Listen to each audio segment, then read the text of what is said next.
అందరికీ శుభోదయం. మరి ఈరోజు భాషా వారోత్సవాల సందర్భంగా తెలుగు భాష అంతర్జాతీయ మాతృభాష దినోత్సవం సందర్భంగా మన పాఠశాలలో పిల్లలందరూ కూడా భువన విజయం అనేటువంటి నాటికను ప్రదర్శిస్తున్నారు.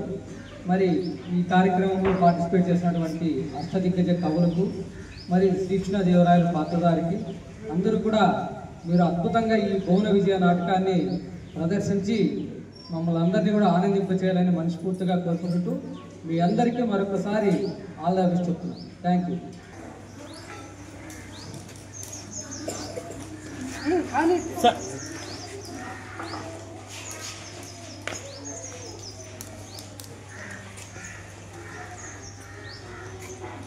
రాజాదిరాజ రాజగంభీర సాహితీ సార్వభౌమ శ్రీ శ్రీకృష్ణదేవరాయలు ఇచ్చేస్తున్నారు. హో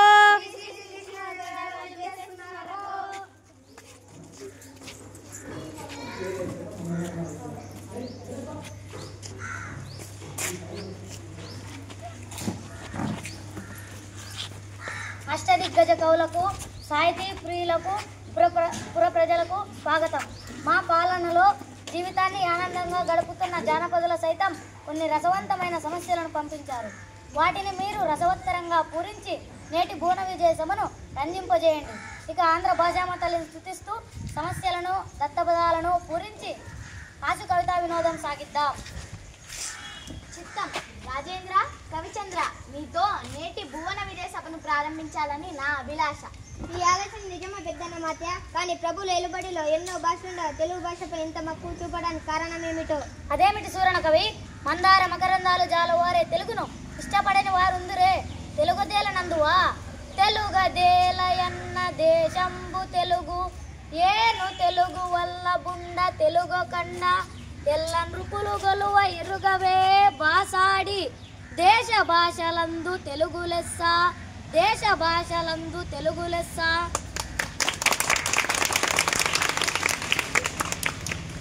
మరి ఇంతటి మన తెలుగు భాష మీద ఎవరికైనా ఎందుకు మమకారం ఉండదు? పెద్దనార్య, కౌలారా, మేము తర్వాత పద్యమును పూరిస్తాం. ముందు మీరంతా పద్య పురాణకు పూనుకోండి. చిత్తం ప్రభు, మీ అభిప్రాయమే శిరోధర్యం. పెద్దనార్య, పెద్దనామాత్య, ఇదిగో మీ సమస్యకు పూరణ. అగ్రజానుజులై రణజాగ్రజులుగా. ఆహాహా, ఏమి సమస్య? అన్నదమ్ములు తమ్ముడన్నలయ్యారు. ప్రభు, నా పూరణ ఇదిగో. పుష్యమిన్ భరతాక్షుడు పుట్టినాడు, మెనసి లక్ష్మణుడాల్చేష పుట్టినాడు. భరత లక్ష్మణ క్రమమీది ఎరసి చూడ, నగ్రజానుజులై రణజాగ్రజులుగా. కానీ లోక వ్యవహారం రామలక్ష్మణ భరత శత్రుఘ్నుని అని ఉంటుంది.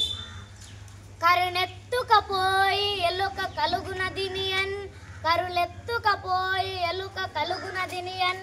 దీనిని ఎంతో అందంగా పూరించండి భట్టమూర్తి గారు. పల్లె జీవనాలకు సుపరితమైన సమస్య ఇచ్చారు మహారాజా. కరులు చిలుకలెద్దులు శర్కరతో ననరించి అర్చ, కడబెట్టుడుచో గరిమరిచే వర్తకుండా. కరినెత్తుకపోయి ఎలుక గలుగున దినియన్, కరినెత్తుకపోయి ఎలుక గలుగున దినియన్. ఆహా, ఎంత అద్భుత పూరణ! ఎలుక ఏనుగుని ఎత్తుకొని పోగలదా? ఆ ఏనుగు రంధ్రముల పట్టున. ఆహాహా, ఏనుగలు, చిలుకలు, ఎద్దులు మొదలైనవి చక్కెరతో చేసిన బొమ్మలు. వ్యాపారి వీటిని పొగలంతా అమ్మాడు. సాయంత్రానికి అన్ని బొమ్మలు ఎత్తిపెట్టి ఒక ఏనుగు బొమ్మను మరిచాడని దానిని ఎలుక ఈడ్చుకుపోయిందన్న మీ భావం వీణుల విందుగా ఉంది. బహుబాగు. కృతజ్ఞతలు మహారాజా. ముద్దు పలుకులు ముక్కతే మనకవి అందుకోండి. గాడిద ఏడ్చెం గదన్న ఘన సంపన్న, గాడిద ఏడ్చెం గదన్న ఘన సంపన్న. దీనిని పూరించండి. ఓ రాజశేఖర, మానవులు ఆడిన మాటలు తప్పేవారు కొందరున్నారు. జంతువులలో దీన్ని చూడలేం, అయినా దైవ కృపతో పూరించేదను. ఆడిన మాటను తప్పిన గాడిద కొడుకంచ తిట్టగా విని, అయ్యో వీడా నా కొడుకని ఒక్క గాడిద ఏడ్చెం గదన్న ఘన సంపన్న. దూచటి తిమ్మల కవీంద్రులు లోకరీతిని భీతి లేకుండా పలికారు. ఇప్పుడు నా నా నా నా నా నా నా నా నా నా నా నా నా నా నా నా నా అనే సమస్యను మీరు పూరణ చేయండి. ప్రభు, అక్షర విన్యాసం తప్ప అర్థం లేని సమస్య వచ్చారు, కానీ చక్కగా పూరణ కానిస్తాను. నిన్ను నిన్ను నిన్ను నిన్ను నిన్ను నిన్ను నిన్ను గాని లయ జ్యోతుల గణికాల పరిపూర్ణమున్న పలుకుని రాగముల పలుకు నిలబెట్టుల మోదమునల్చు పలుకు నిట్టులన్ నననాన నాన నానాన నననానా. అలా శ్రీ కాళహస్తేశ్వరుని వరప్రసాదంగా పొందిన దూర్జటి మన భువన విజయ కవులను చూచిన జానపదాలు మన కవుల కావ్య సాహిత్యాలను మన సభ గొప్పతనాన్ని గురించి పొలంలో పనులు చేసుకుంటూ కూడా లయ తాళాలను అనుకూలంగా మిక్కిలి సంతోషంతో కొన్ని రాగాలు అల్లుకునే స్థితిని కళ్ళకు కట్టింది. పనులు చేసుకుంటూ పాటలతో పాటు పద్యాలను కూడా పాడే నీ వైఖరికి అద్భుతం. అవునవును, జానపదాల సొత్తు జానపదం, సత్యం చెప్పారు. రామకృష్ణ, తదుపరి మీదే వంతు. మీ పదగుంఫనాన్ని మేమెరుగుదుము. మేక మరియు తోక అనే 2 దత్త పదాలతో ఒక సీస పద్యం చెప్పండి.